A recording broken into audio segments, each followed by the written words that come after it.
Comentario al Antiguo Testamento, libro del Génesis.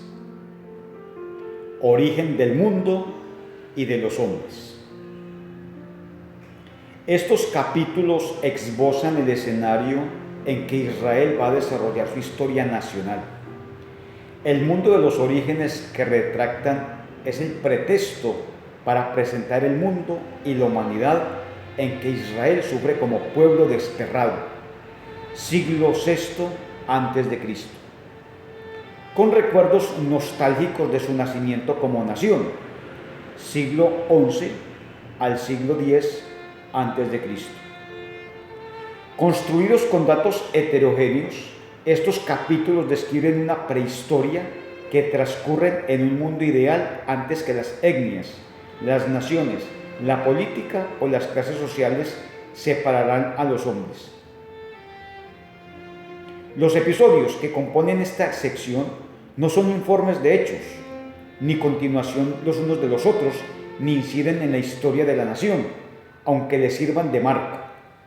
Son pinceladas independientes que retratan y justifican aspectos diversos del estado original y de los sucesos que lo modificaron. Por eso su desarrollo no es cronológico ni coherente. En este planteamiento, Israel se distancia de otras prehistorias parecidas por su fe en un solo Dios. Esta característica repercute de dos formas en el ciclo. A. Al ser uno, el pensamiento israelita identificó al Dios nacional, el Salvador que lo sacó de Egipto, con el Dios creador, remontándose desde el Éxodo a los patriarcas y de estos al comienzo de los tiempos. La creación se integra como primer acto en la historia salvífica y la actuación de este Dios único sobre Israel no es más que una parte de su actividad sobre el mundo y los demás pueblos. Resulta así un entramado perfecto entre el ámbito de lo creado, Génesis capítulo del 1 al 11, el de las promesas, Génesis capítulo del 12 al 50, y el de las realizaciones, en los libros del Éxodo y Números. B. Al no aceptar a otros dioses en la historia, la figura del hombre se agiganta al ser el único compañero que tiene el Señor. Su coprotagonista en los relatos de esta prehistoria es el hombre en su sentido más amplio y en sus múltiples relaciones, y no solo el israelita. Génesis capítulo del 1 al 11 es una obra fundamentalmente de dos autores, el yavista y el sacerdotal. Quizá haya revisiones del estrato isloísta y hay quien opina que existió un último redactor que le dio la forma que hoy tiene. El autor yavista desentraña el estado prehistórico a base de contrastes. Apela a un estado original que se perdió justamente por haberse enfrentado el hombre con Dios y haber desencadenado unas desgracias que justifican las situaciones reales del mundo en que vive. El denominador común de estos enfrentamientos fue la ibris, el ansia insaciable del hombre por conseguir una independencia absoluta. Una y otra vez el ser humano rompe los límites y acaba atrayendo sobre sí la calamidad. Dios lo hace volver a su espacio, pero ya se ha instaurado un nuevo desorden. A estas dos líneas, gracia y desgracia, se suma la tercera, misericordia. El Señor hace lo posible por paliar el desorden que el pecado acarrea a la humanidad. Estas fueron las rupturas. Apenas creado el hombre y su mujer pretenden invadir el espacio divino y son arrojados lejos de Dios y del mundo feliz en que vivían. Insolidaridad en el seno de la pareja. Génesis capítulo 3. Caín no acepta a un Dios que elige libremente, lo que provoca el fratricidio y una nueva ruptura, enfrentamiento entre hermanos. Génesis capítulo 4. Los poderosos violentan a las hijas de los hombres, por eso se acorta la vida en comparación con las edades de los antiguos, y el diluvio acaba con la tierra. Génesis capítulo del 6 al 9. El intento de invadir el cielo causa la dispersión y la ruptura definitiva entre los humanos. Génesis capítulo 11, versículo 1 y siguientes. El autor sacerdotal, por su parte, vertebra su historia por medio de genealogías que se van estrechando desde el primer hombre hasta Abraham con precisión matemática. De Adán a Noé van 10 generaciones,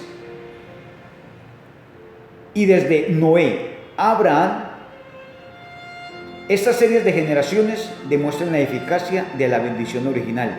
Véase Génesis capítulo 1, versículo 28. Y aseguran la pervivencia de la humanidad en el tiempo. Véase Génesis 5, 11 y 10, 26. Y en el espacio, véase Génesis 10. Este marco genealógico tiene dos polos: un relato de creación, véase Génesis 1, del 1 al 2 y 4a, y otro de destrucción, el diluvio, véase Génesis capítulo 6, versículos 9 y siguientes. La redacción actual analiza la forma en que la maldición entró en el mundo por culpa de los hombres, cómo fue corrompiendo la vida y destruyendo la bendición con que Dios dotó a la vida desde el día de la creación. En pocas pinceladas esboza pecados que son origen de todos los demás y los síntomas que lo caracterizan: el afán de ser autónomos frente a Dios, la ausencia de fraternidad, el odio, la venganza, el egoísmo y las injusticias, y como denominador común, la locura del hombre que no quiere ser criatura de Dios, sino dueño de su destino, su afán por eliminarle para ocupar él su lugar en el mundo. El pueblo de Israel no dejó que cayeran en el olvido las historias que explicaban el origen de todos los males de la humanidad. Los padres se la contaban a los hijos y los abuelos a sus nietos. Esta historia de bendiciones esfumadas, de maldiciones presentes y de misericordia entrevista fue escrita para que sirviera de consuelo a los desterrados en Babilonia. El destierro había hecho desaparecer cuanto daba sentido a Israel como pueblo. En estos relatos ofrece el redactor un espejo donde mirarse y revisarse, y un mensaje de esperanza al descubrir el origen de la situación caótica del mundo. Invita finalmente a buscar remedio en la palabra del Señor, oírla, dejarse guiar por ella y obedecerla. Ella es el único camino para arreglar el mundo y restablecer el orden, dando a Dios el lugar del Padre y a los otros el de hermano. Historia del cielo y de la tierra, capítulo 1, del 1 al 2, 4a. La escuela sacerdotal presenta al universo, los cielos y la tierra como el escenario en el que se va a desarrollar el proyecto salvador de Dios. Por eso tiene su propia historia, como Abraham o Jacob. Constituye una unidad completa literaria y temática, cerrada y simétrica en la que todo ha sido bien sopesado y medido. Es un poema en prosa rítmica con forma esquemática y monótona y frases estereotipadas. La cadencia creadora se articula en dos partes: aparición de los espacios cósmicos y ornamentación de los mismos en perfecto paralelismo. Al primer día, creación de la luz, corresponde el tercero, formación de los astros. Al segundo, separación de las aguas por el firmamento, lo completa el cuarto con la creación de los peces y de las aves. El día tercero, aparición de los continentes, se colma en el sexto con los animales terrestres y el hombre. Son en total 8 obras y en cada una repite el mismo esquema: orden, ejecución y aprobación. Las enmarca en 6 días para dejar bien asentada la ley del descanso sabático. Se trata de una distribución artificial, pero lógica según el espíritu ordenado del autor de las obras creadas. Los números en la Biblia no solo son medidas de una estimación cuantitativa, sino también signos para cualificar una relación con lo real, distinta de la aritmética. En esta composición, como en otras, el número 7 subraya la perfección. La creación en 7 días, el versículo primero consta en hebreo de 7 palabras, el segundo tiene 14 y el epílogo está formado por 3 proposiciones paralelas de 7 palabras cada una. La finalidad litúrgica buscada por el autor, y que no es otra sino fundamentar la ley del sábado, se transparenta en el fondo y en la forma. La cadencia repetida de fórmulas y estribillos lo asemejan a un cántico litánico de alabanza a Dios. Su objetivo es proclamar la fe de una forma reflexiva, de ahí su sencillez escueta, sin nada que pueda alterar la claridad y el orden. También subyace un interés apologético, oponer esta ideología de corte judío a la religión de Babilonia, que celebraba durante 7 días la fiesta del Año Nuevo. Su centro era la recitación del poema de la creación llamado Enuma Elis, que tiene semejanza con Génesis 1, del 1 al 4, 2a. Curiosamente, se ha conservado en 7 losetas y desgrana un proceso parecido al del relato del Génesis, de las aguas saladas, Tiamat, y de las dulces, Apsu. Surgen los dioses. Marduk derrota a Tiamat, con cuyo cadáver dividido construye el cielo y la tierra. A esta obra de separación sigue la ornamentación. Termina modelando al hombre con la sangre de un monstruo derrotado. Los hombres tienen como destino servir a los dioses en tareas duras. Los desterrados podían sentirse fascinados por la cultura cósmica y el boato de estas celebraciones y preguntarse si Marduk era superior a su dios. El autor sacerdotal reacciona ensalzando al Señor, único capaz de llamar a la existencia a todos los seres con la fuerza de su palabra. De esta forma, inyectaba esperanza en los desesperados que vivían lejos de su tierra y privados de identidad. Capítulo 1, del 1 al 2, narra en el comienzo. Se abre el libro con el resumen de la obra creadora. Con la proposición en el principio, el autor no pretende remontarse al inicio del tiempo. Indica sencillamente, en primer lugar, crear no significa hacer de la nada, sino hacerlo de forma inesperada y fuera de lo usual. Cielos, tierra, indica la totalidad de lo creado, el universo. Plantea el proceso creador como una oposición entre el caos y el cosmos e intenta describir lo indescriptible, aquello con lo que se enfrentó Dios. Este arranque caótico es descrito con 3 expresiones: la tierra como soledad caótica, tinieblas sobre el abismo y el Espíritu de Dios, que también podría traducirse por un viento divino. En este verso de Génesis capítulo 1, versículo 2, tierra designa en primer lugar a lo que existía cuando Dios se puso a crear. En el verso anterior correspondía al mundo de los hombres, en contraposición al cielo, y está calificada como en los mitos: Tohu igual vacío, y Bohu igual sol. En segundo lugar, y sin relación con lo anterior, las tinieblas cubren el abismo, es decir, el Teón, palabra con la que se evoca al monstruo Tiamat, despedazado por Marduk, el dios criador. Y en tercer lugar, un viento divino o el espíritu o aliento de Dios que se cernía, tal vez vibraba o temblaba sobre este caos. Este viento divino puede interpretarse como elemento cósmico, como un viento huracanado evocador del que separó las aguas del Mar Rojo. Confrontes en Éxodo 14, versículo 21. O una fuerza divina que actúa como demiurgo emparejado con la palabra. Espíritu y palabra se asocian en la realización de otras obras divinas. Formación de los espacios. La obra de separación se escalona en los 3 primeros días. La voz divina ordena y es obedecida. La palabra es eficaz. Dios llama a la existencia y la criatura acude. La relación manifiesta que el mundo es una creación de su voluntad. Dijo Dios que existía la luz y la luz existió. La luz primogénita de toda criatura penetra en el caos, lo rompe y surge por separación un espacio con 2 caras, el día y la noche. La luz es una criatura independiente y anterior a los astros. Confróntese el libro de Job, capítulo 3, versículo 2 al 10. Ezequiel 32, versículo 2. Y 2 Corintios del 4 al 6. Las tinieblas no son llamadas a existir. La noche es un residuo de la oscuridad del caos.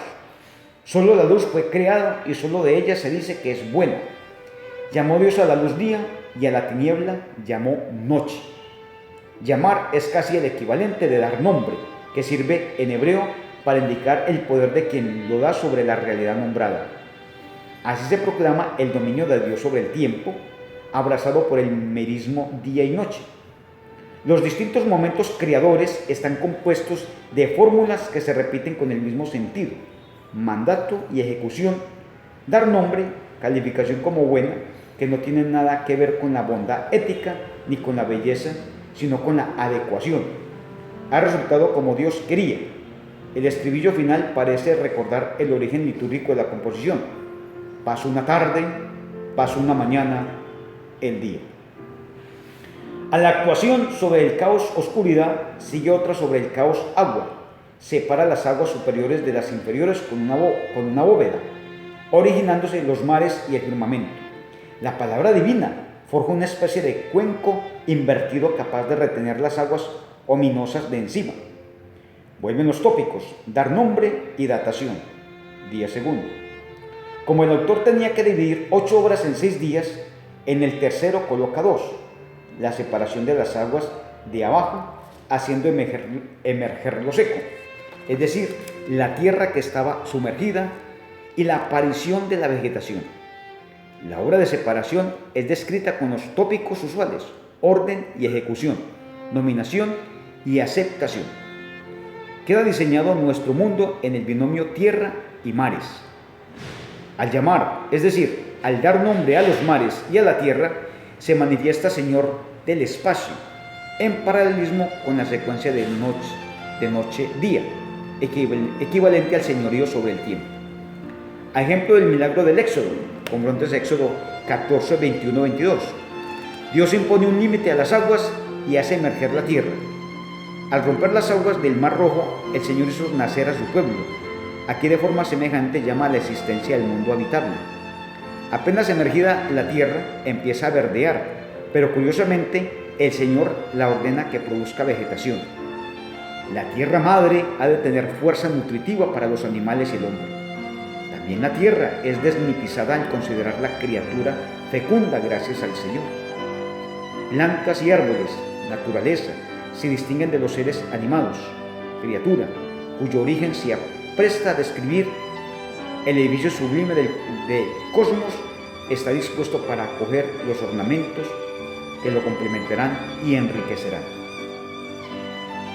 Ornamentación, del capítulo 1, del versículo 14 al 23. Comienza en el día cuarto.